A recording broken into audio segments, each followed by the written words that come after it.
All right, everybody, so we're here at the shop, and I've got the first box we're going to open is going to be for the front fenders. I did go ahead and open them real quick just to verify that there's the right box, but I'm going to show you how well Metal Cloak packages these fenders, so you make sure you get them and there's no issues. So, already got this open here. We'll pull the first one out.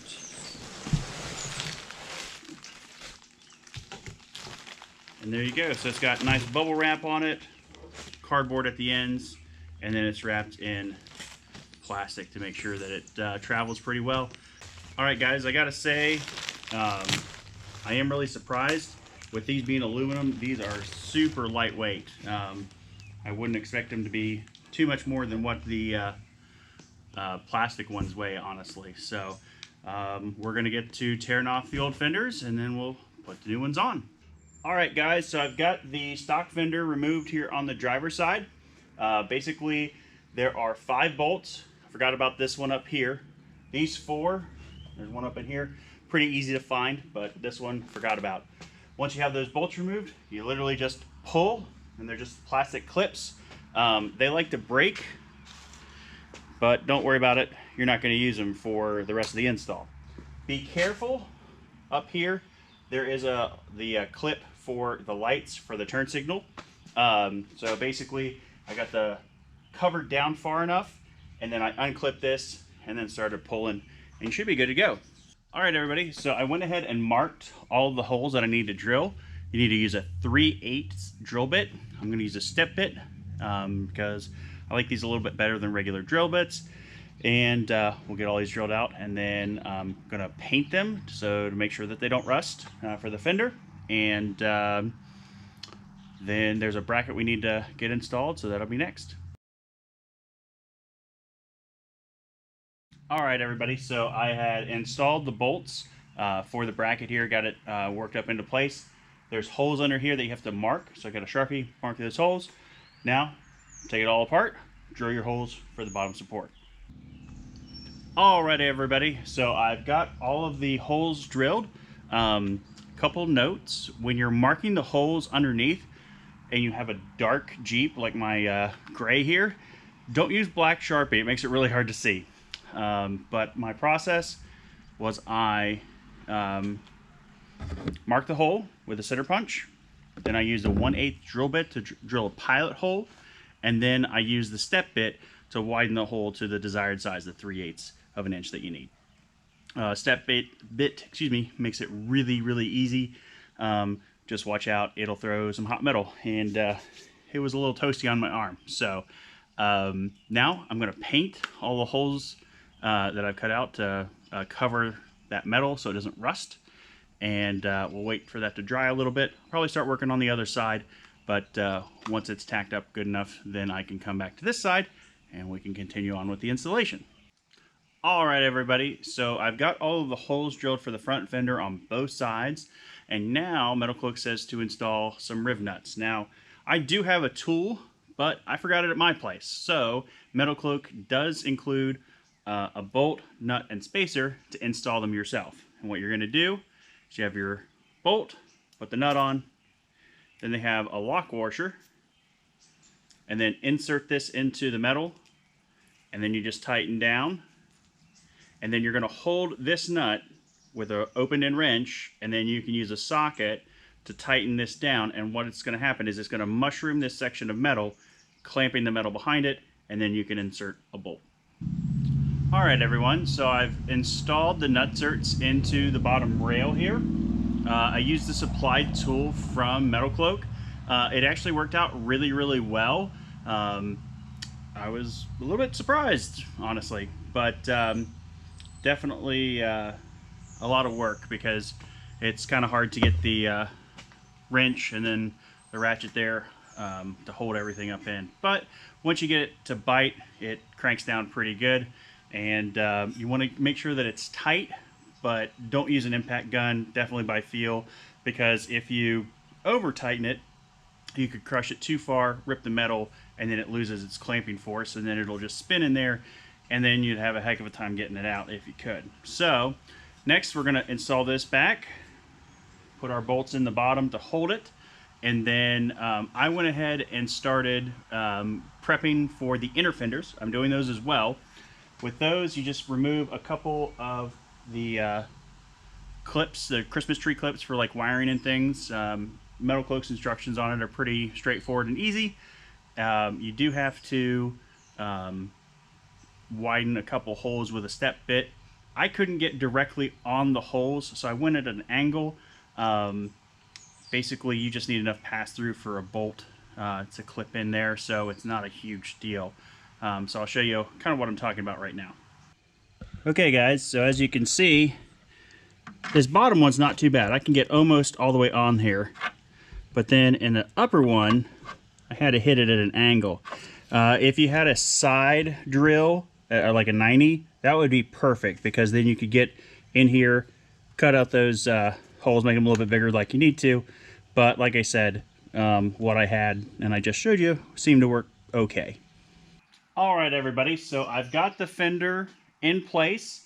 I did have to take off my factory rock sliders because there's a tiny bolt here in the bottom on the pinch seam that ties into the fender that I couldn't get to without taking off the slider. So I just have a couple in there now. I do have the light installed on the front. Just be careful. It's just 2 screws and it goes into plastic, so tight is tight. Don't want to over torque those, otherwise you will break that. I am going to show you how I got the side marker light in here, because that took me a second to figure out, honestly. All right, so here is that side marker light. This is how it comes from the package. You just want to slide this off. Try to do this one-handed here.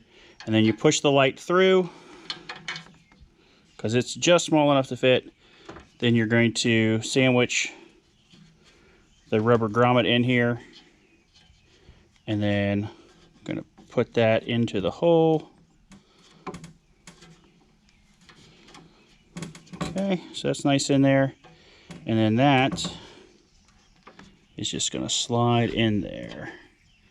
Again, try to do this one-handed. Yeah. Okay. And then it's friction fit in there, so it's not going to go anywhere. All right, guys, so I've got that bracket installed. There is a bolt. I don't know if you can see that right there in that corner. It's just enough room to snake a nut and washer back there. I will be completely honest, that one was a pain in the butt. I've also, there is this one right there. It was another pain in the butt, but I've got everything in there. I had to use this nut right here to help sink down the fender so that it would be nice and tight. But as you can see now, it looks like it's pretty good. So getting ready to install the inner fender. It should be pretty easy. There's a couple spots mount on the front that you put in too. The instructions are really good if you're installing the fender or the fender liner, but together I don't think they do too very well. So we're going to throw the inner fender in, and I think this side will be done. All right, everybody, so I've installed the inner fenders, and as you can see, the fenders are on here as well, and these things are really sturdy. I will tell you, I had to use this small nut and bolt here to kind of sink this down so that I could get this bolt lined up.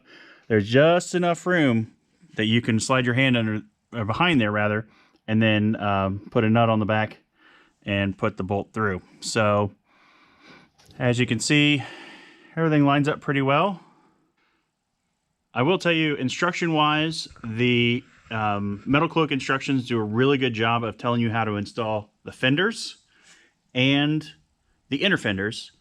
The issue is they don't do a very good job of telling you how to install both of them at the same time. So this took a little while. I'll be honest. It's about 6 o'clock, and kept getting some interruptions, but with videotaping everything, I mean, I started about noon. So on the website, it does say about 4 to 6 hours, and so that's going to be pretty accurate. But I am really happy with the finished product.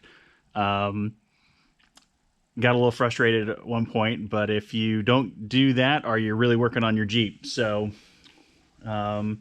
we are going to move to the back and start installing it. The good thing about the back is I think it's a little bit faster process. It is more drilling and nutserts, but it's flat. It's not up underneath the fender or anything like that.